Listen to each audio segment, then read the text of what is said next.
Hello दोस्तों, exam warriors में आपका स्वागत है। दोस्तों आज के वीडियो में हम पंचवर्षीय योजना से संबंधित सारे इम्पोर्टेंट पॉइंट और साथ ही ऑब्जेक्टिव प्रश्नों को भी इस वीडियो में दोस्तों कवर करने वाले हैं।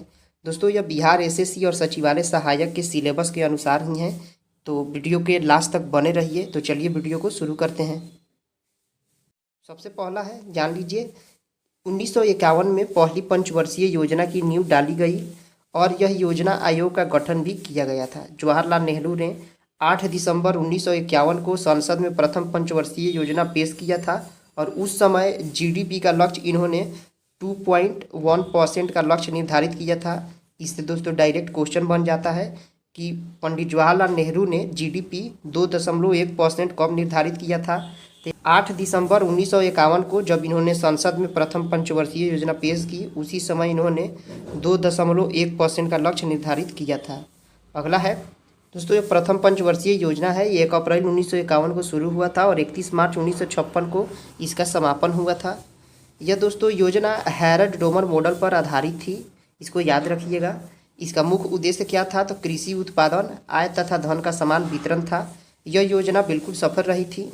इसमें विकास दर 3.6% रखा गया था और राष्ट्रीय आय में वृद्धि 18% और प्रति व्यक्ति आय में वृद्धि 11% हुआ था।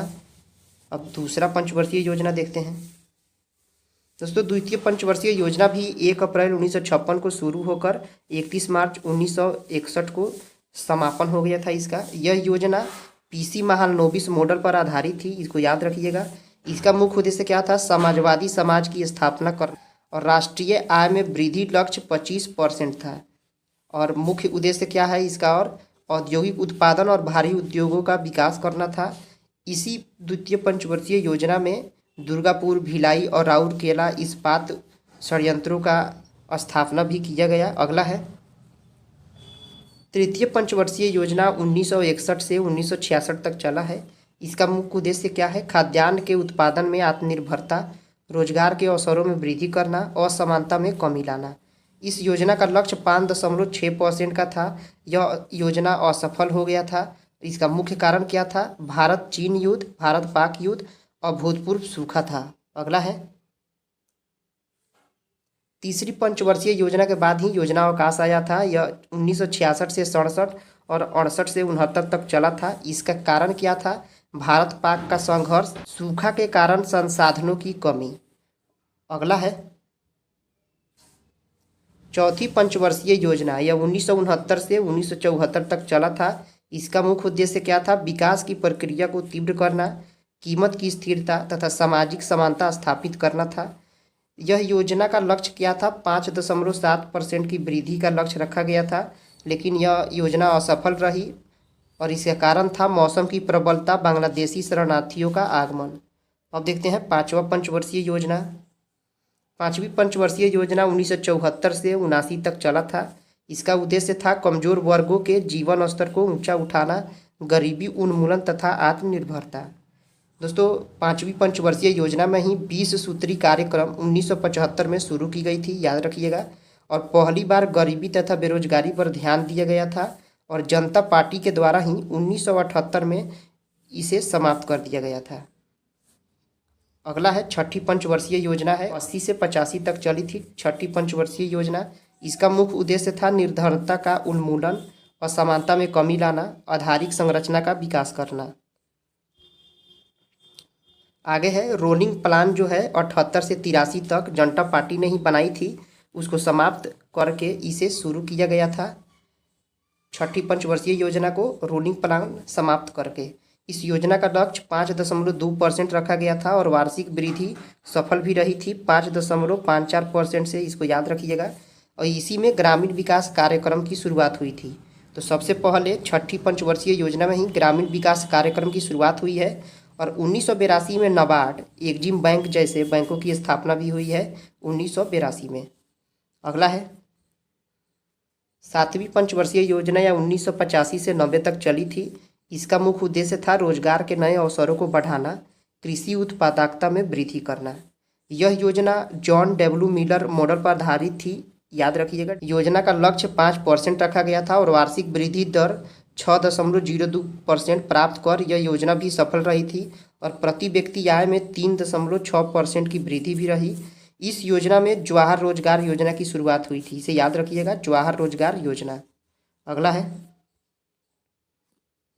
8वीं पंचवर्षीय योजना 1992 से 97 तक चली थी। इसका मुख्य उद्देश्य था शताब्दी के अंत तक मानव शक्ति का पूर्ण उपयोग, प्राथमिक शिक्षा को सर्वव्यापी बनाना, आधारिक संरचनाओं को सुदृढ़ बनाना। दोस्तों यह बहुत ही इंपॉर्टेंट पॉइंट है। मानव विकास के सारे कार्यक्रम जैसे विकास प्रयासों का सार तत्व इसी पंचवर्षीय योजना में माना गया है। तो इसे डायरेक्ट प्रश्न बनता है कि विकास प्रयासों का सार तत्व कौन सी पंचवर्षीय योजना में है, तो 8वीं पंचवर्षीय योजना में। और इसका लक्ष्य कितना था, 5.6% का था। यह भी दोस्तों सफल रही थी, 6.7% की वार्षिक वृद्धि के साथ सफल रही थी। और इसी में प्रधानमंत्री रोजगार योजना 1993 में शुरू भी की गई थी, याद रखिएगा, प्रधानमंत्री रोजगार योजना 8वीं पंचवर्षीय योजना में शुरू की गई थी।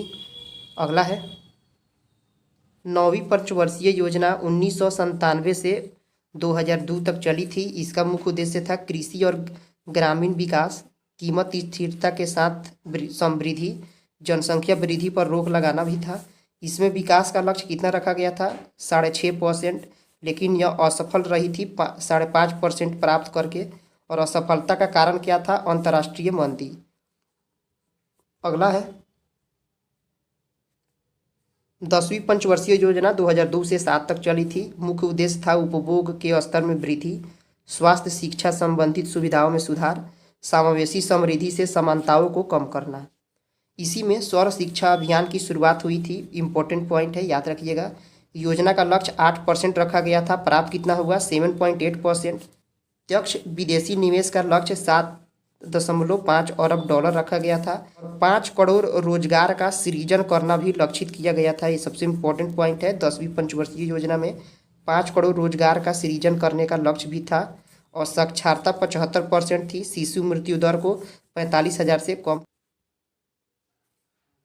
अगला है 11वीं पंचवर्षीय योजना, यह 7 से 12 तक चली थी। मुख्य उद्देश्य था तीव्रता एवं समावेशी विकास। दोस्तों इससे डायरेक्ट प्रश्न बनता है कि तीव्रता एवं समावेशी विकास किस योजना में था, तो 11वीं पंचवर्षीय योजना में। और 12वीं पंचवर्षीय योजना यह 12 से 17 तक चली थी। देखिए दोस्तों 12वीं और 12 से 17 याद रखिएगा।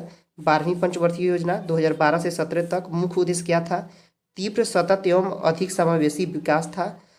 सकल घरेलू उत्पाद में 8% की वृद्धि, सभी गांवों में 12मासी सड़कों को जोड़ा गया था और सभी गांवों में विद्युतीकरण करने का भी लक्ष्य 12वीं पंचवर्षीय योजना में ही किया गया था। इम्पोर्टेंट पॉइंट है।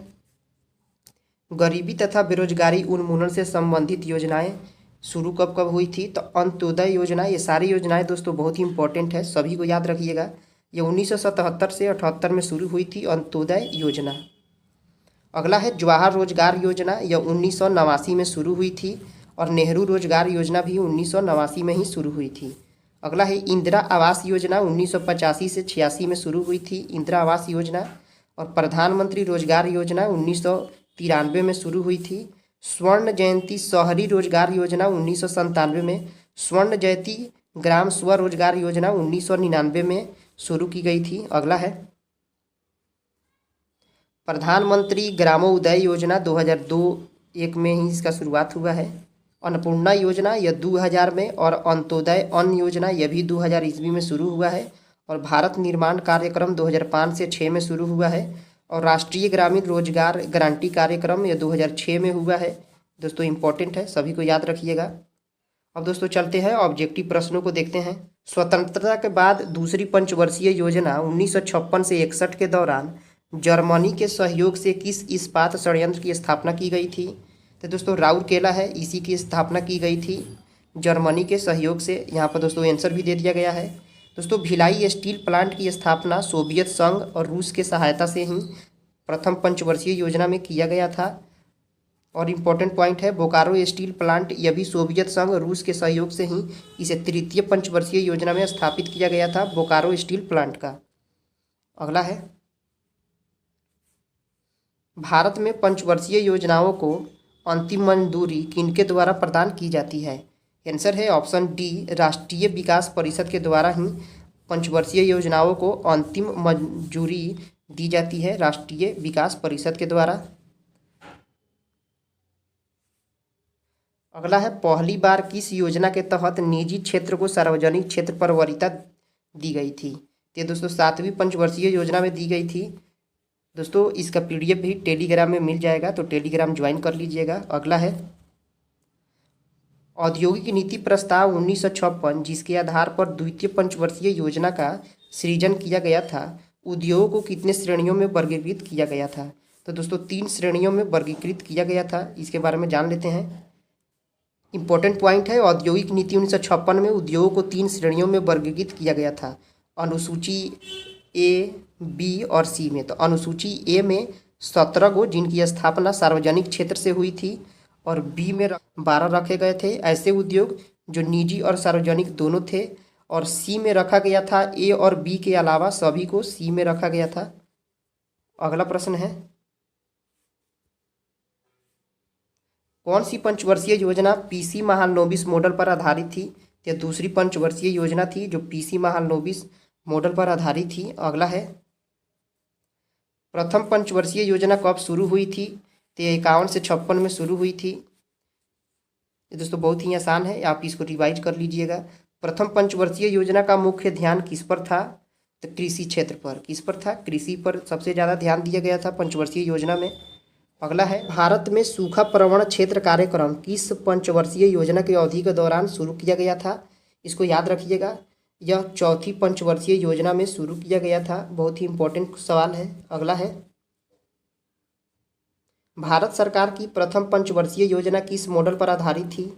यह इंपॉर्टेंट है, हेरल्ड डोमर मॉडल पर आधारित थी। अगला है, भारत की किस पंचवर्षीय योजना की अवधि मार्च 2017 में ही समाप्त हुई है? तो 12वीं है। सबसे लास्ट कौन सी है? 12वीं पंचवर्षीय योजना है। 11वीं पंचवर्षीय योजना में किसके संबंधित कारीगरों को marketing exports and services scheme द्वारा सहयोग दिया गया था? तो हस्तशिल्प के द्वारा दिया गया था। ये दोस्तों सवाल बहुत ही ज़्यादा रिपीट होने वाले हैं, सारे इंपॉर्टेंट हैं, सभी को याद रखिएगा। पहली पंचवर्षीय योजना का मुख्य उद्देश्य भारत में कृषि की स्थिति में सुधार करना था। यह किस वर्ष शुरू हुई थी?